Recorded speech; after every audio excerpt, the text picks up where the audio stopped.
Horror कहानियां थी। खून की प्यास पार्ट 2। और उसके बाद वो जंगल एक बार फिर से सुमन की चीखों से गूंज उठा। लेकिन आज की रात सुमन की चीखों को सुनने वाला वहां पर कोई भी नहीं था। अगर वहां पर कोई मौजूद था तो बस हरिया, जो कि अब एक भेड़िए में बदल चुका था।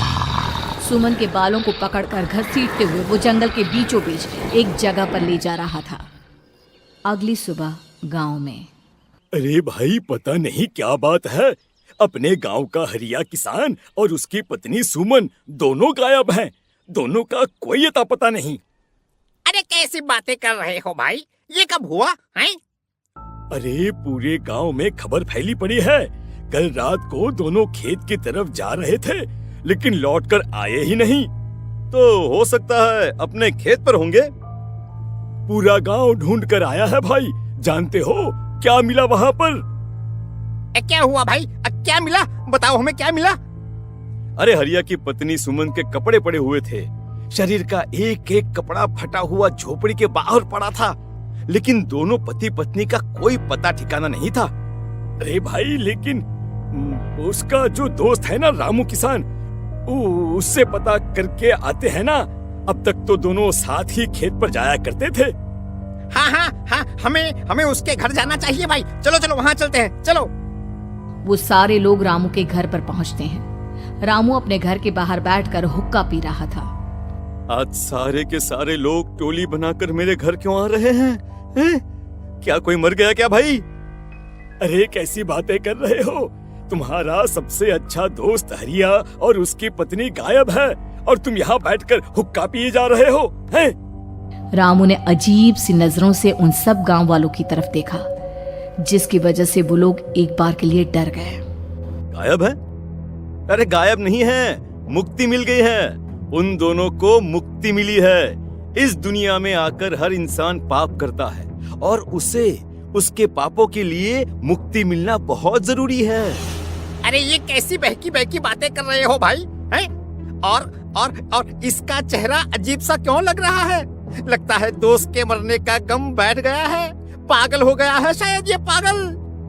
ये बात सुनते ही रामू चीख कर जोर से चिल्लाते हुए कहता है, पागल मैं नहीं हूँ, पागल तुम सब हो। और ये शैतानी जंगल अब तुम में से किसी को नहीं छोड़ने वाला, सबको खा जाएगा। याद रखना मेरी बात। शैतानी जंगल? कैसा शैतानी जंगल? लगता है रामू पागल हो चुका है। हमें यहाँ से चलना चाहिए भाई। चलो। तभी रामू की पत्नी बाहर आती है। नहीं, आप लोग इनकी बात का बुरा मत मानिए। 2 दिन पहले हरिया के साथ खेत पर गए थे।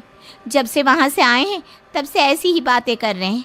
भगवान जाने ऐसा क्या देख लिया उन्होंने, खेत में कुछ भी बड़बड़ाते रहते हैं। लेकिन गांव के लोगों ने कमला की कोई बात नहीं सुनी और वो सब वहां से चले गए। रात अब धीरे धीरे ढलने लगी थी। तभी अचानक किसी ने धीमी सी आवाज में रामू को पुकारा। रामू, आ जाओ, मैं तुम्हारा इंतजार कर रहा हूँ। और सुनो, अपनी पत्नी को साथ लेकर आना, नहीं तो काम अधूरा रह जाएगा। ये आवाज सुनते ही रामू के चेहरे पर शैतानी मुस्कुराहट आ जाती है। वो धीमे कदमों से अपने घर के अंदर आता है। क्या हुआ? तबीयत ठीक है ना अब आपकी?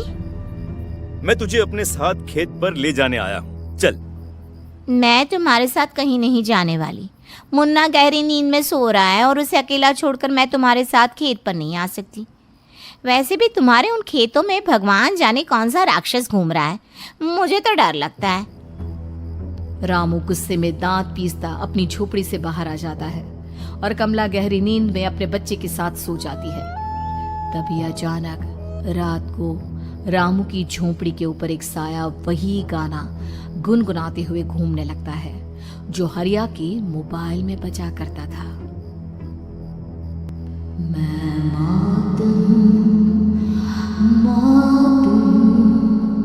मौत जो बसरी है चारों ओर, जो आएगी कहीं से भी निगल जाएगी सबको। मैं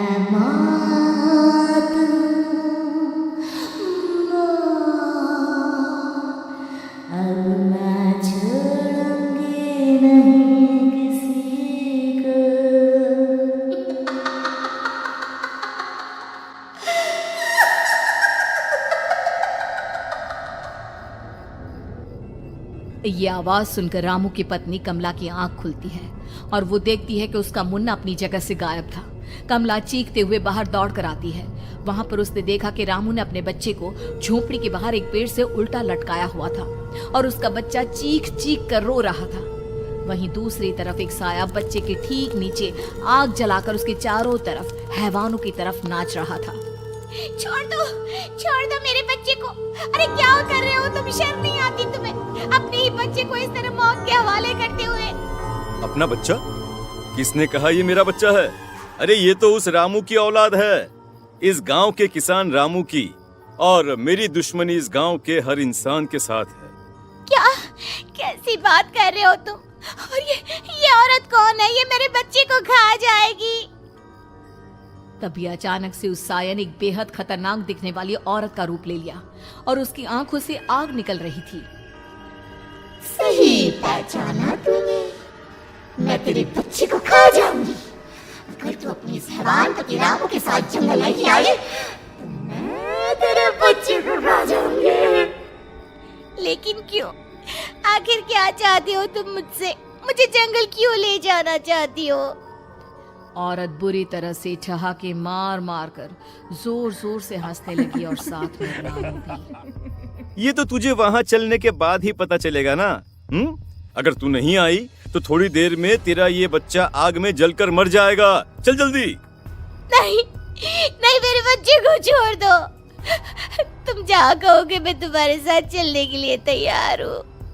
और उसके बाद उस बच्चे को झोपड़ी में लिटाकर आगे आगे वो साया चल रहा था और उसके पीछे पीछे रामू अपनी पत्नी के बाल पकड़कर उसे घसीटते हुए जंगल की तरफ ले गया। जंगल में जाने के बाद, कितनी खूबसूरत हो तुम। आज की रात बस तुम और मैं एक दूसरे के साथ रहेंगे। मुझे तुमसे बहुत डर लग रहा है। तुम्हें क्या हो गया है? तुम तो बिल्कुल ठीक थे। वो होगा जो हमारे बीच होना चाहिए। तो आओ अपने आप को मेरे हवाले कर दो। कमला ने डर की वजह से अपनी दोनों आंखें कसकर बंद कर ली थी। रामू ने बुरी तरह से चीख कर कमला से कहा, आंखें खोलो अपनी और मेरी तरफ देखो। कमला ने जैसे ही अपनी आंखें खोली उसने देखा कि रामू एक खतरनाक खूनी हैवान में बदल चुका था। कौन हो तुम? जाने दो मुझे। क्या चाहते हो मुझसे? वही जो एक आदमी एक औरत से चाहता है। मैं तुम्हारा पति रामू नहीं, बल्कि इस जंगल का एक भेड़िया हूँ, और आज की रात तुम्हारे खून से अपनी प्यास बुझा जाऊं। और उसके बाद वो जंगल कमला की दर्दनाक चीखों से गूंज उठा। अगली सुबह कमला के कपड़े भी जंगल में उसी तरह पाए गए जैसे कि सुमन के पाए गए थे। इस घटना के बाद पूरे गांव में दहशत का माहौल था। अपने माँ बाप की मौत और गांव में हो रहे इस तरह की घटनाओं की खबर सुनकर किशन शहर से गांव लौट आया था। अपने माँ बाप की बेदर्द मौत की वजह से वो बहुत परेशान था। तभी अचानक उसे अपने घर में खाट के नीचे पड़ा हुआ वो मोबाइल फोन मिला जो उसने अपने पापा हरिया को गिफ्ट किया था। अरे कितने प्यार से पापा के लिए मोबाइल फोन लेकर आया था।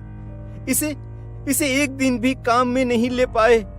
और आखिर कौन है जो गांव में इस तरह की हत्याएं कर रहा है?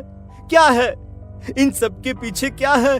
मुझे पता करना ही होगा, वरना एक दिन पूरा का पूरा गांव खाली हो जाएगा। इस गांव में एक भी जिंदा इंसान नहीं बचेगा। गांव के लोगों की मदद करने के इरादे से किशन अपने गांव से दूर एक दूसरे गांव में बहुत बड़े तांत्रिक के पास मिलने के लिए गया। तांत्रिक बाबा, अब आप ही कुछ उपाय बता सकते हैं। भगवान जाने हमारे गांव को किसकी नजर लग गई है। नजर नहीं लगी है, किसी ने तुम्हारे गांव को बद्दुआ दी है। किसी सताई हुई आत्मा का प्रकोप है और अब वो पूरे गांव में किसी को नहीं छोड़ेगी जब तक उसकी आत्मा को शांति नहीं मिल जाती। अरे लेकिन ऐसा कौन है बाबा? किसकी आत्मा है और कैसे मिलेगी उसे शांति? मौत है मौत, कहीं से भी आएगी और सबको निगल जाएगी।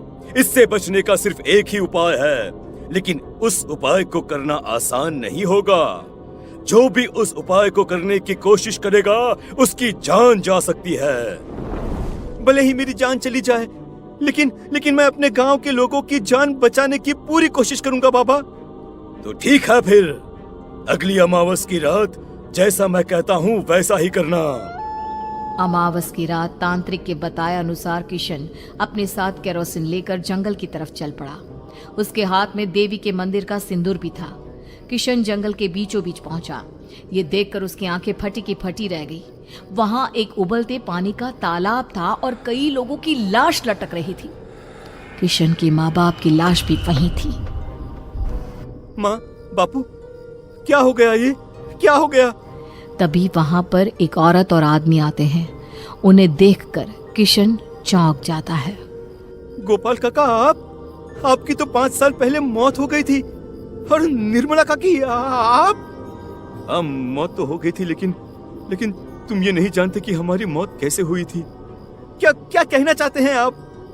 कुछ नहीं, बस ये जान लो कि अब इस गांव में कोई जिंदा नहीं बचेगा। लेकिन क्यों काकी?